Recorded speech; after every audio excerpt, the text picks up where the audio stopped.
Welcome back. Russia's foreign minister spoke to RT for the first time since the Wagner Group's short-lived mutiny. Here's what he had to say in our exclusive interview.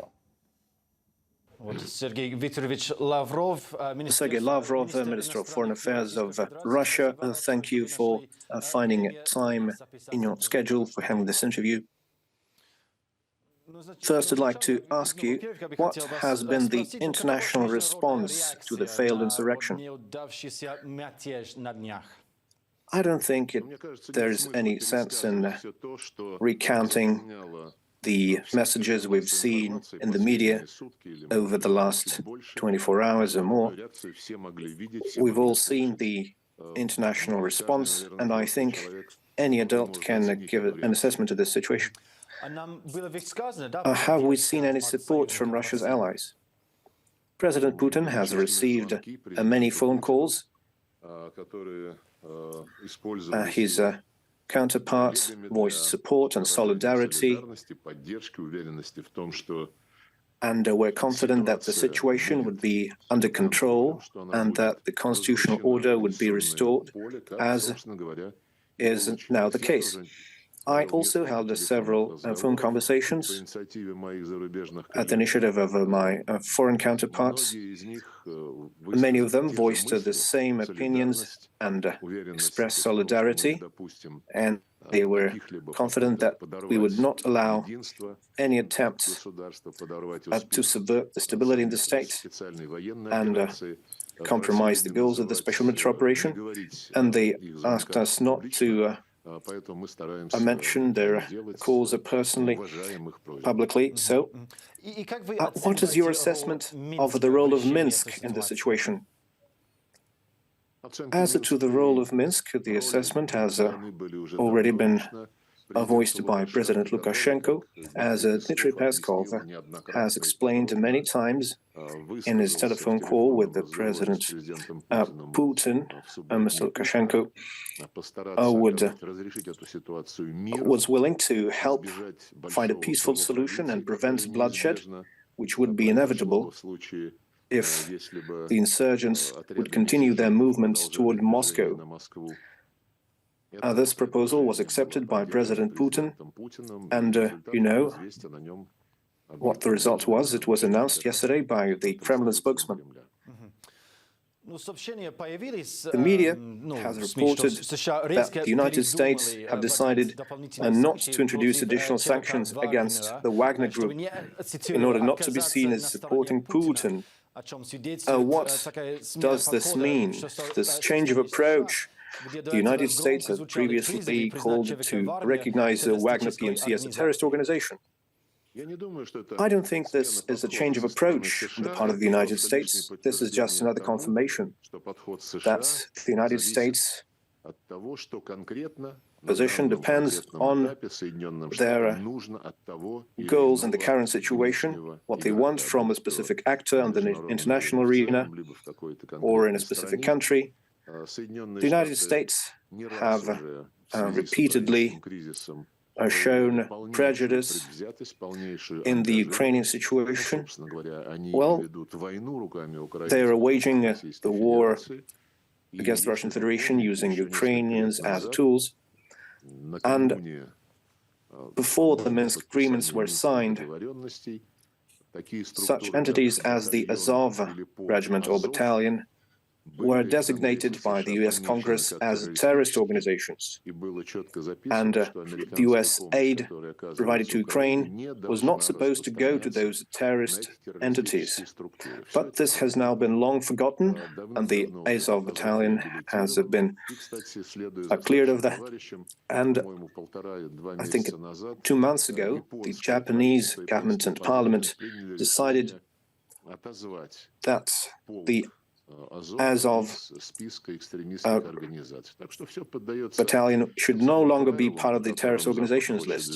So this is how the United States live, according to these rules they claim exist, that don't have anything in common with international laws or the laws of any Western country, including any Western country. Mr. Lavrov, do you think the failed insurgency can create difficulties in relations with its foreign partners?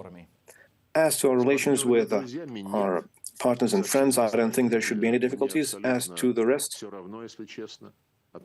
the relations with the collective West have been destroyed at the initiative of the West, so I don't think there's any difference if there is one more episode.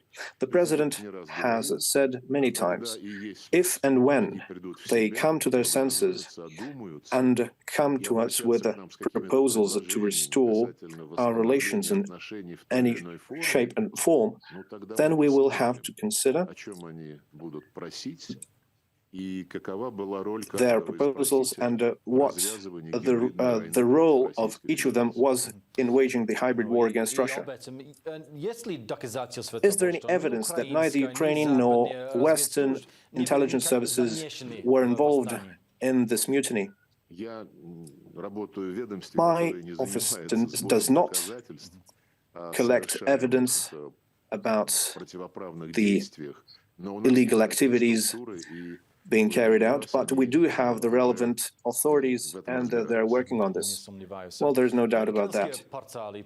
American media report that leaders of African countries, such as the Central African Republic, were in panic after the events on Saturday. They feared that Wagner PMC will stop its operations in Africa. How probable is it that Wagner will stop their African operations? And how can that have a negative impact on Russia's image as a stabilizing force in Africa? The reports that the Central African Republic and other African countries were in panic were published by American media. So I would suggest that it is examined who they work for and how their evidence reporting, fact reporting function is subordinate to their function as tools of ideology and the collective West. We have discussed the role of Russia in the African continent, and the Central African Republic is one of the countries whose government, just as Mali has, turned officially to the private military company for assistance when Europeans, such as the French, winded down their counter-terrorist operations and withdrew their bases that were supposed to fight terrorism. And so they were left alone with gangs. And both Mali and the Central African Republic turned to Wagner PMC to help them secure the situation, provide security for their leadership.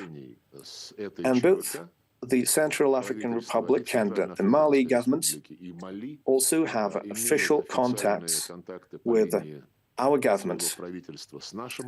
And on their request, several hundred Russian servicemen are working in the Central African Republic as instructors and trainers, and that will continue.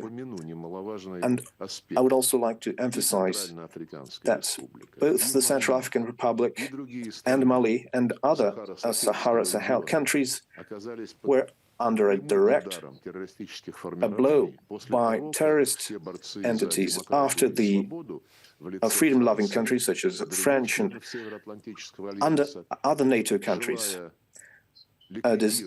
decided to eliminate Muammar Gaddafi, who was too aware of how the French campaign was financed, and they waged open aggression against Libya. They did so in violation of the Security Council resolution, which banned such activities. And they destroyed the Libyan state, which now has to be recollected by the international community piece by piece. They turned this into a black hole where hordes of gangsters with contraband weapons and terrorist extremists are flowed to other regions of Africa, who are now a threat and constant trouble for other countries in the continent. And let's not forget that those who destroyed Libya and who also had similar initiatives with regard to other countries such as Iraq and Syria. They turned Libya in a black hole in a different sense as well. It became a source of illegal migrants to Europe, which is now a cause of suffering, and Europe doesn't know where to put those migrants.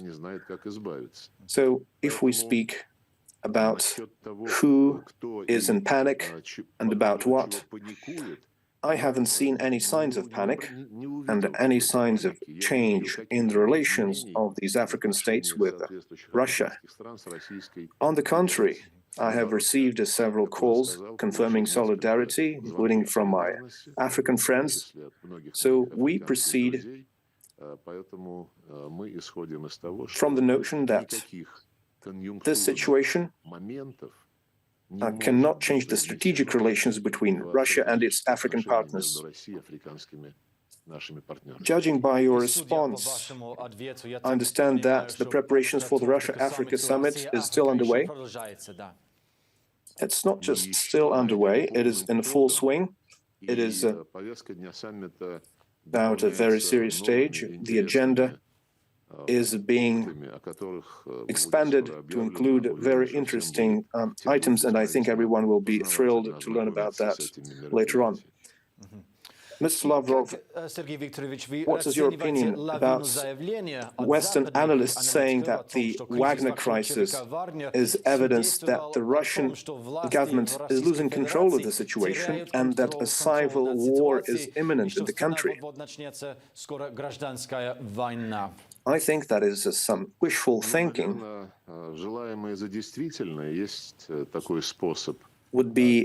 It would be a very fitting description of the behavior of our Western partners. Yesterday and on Saturday, I saw the reports on CNN. As far as I remember, they said that the US intelligence knew about the insurrection being planned several days before it happened, but they decided not to make it known, hoping that it would be successful. And another CNN report that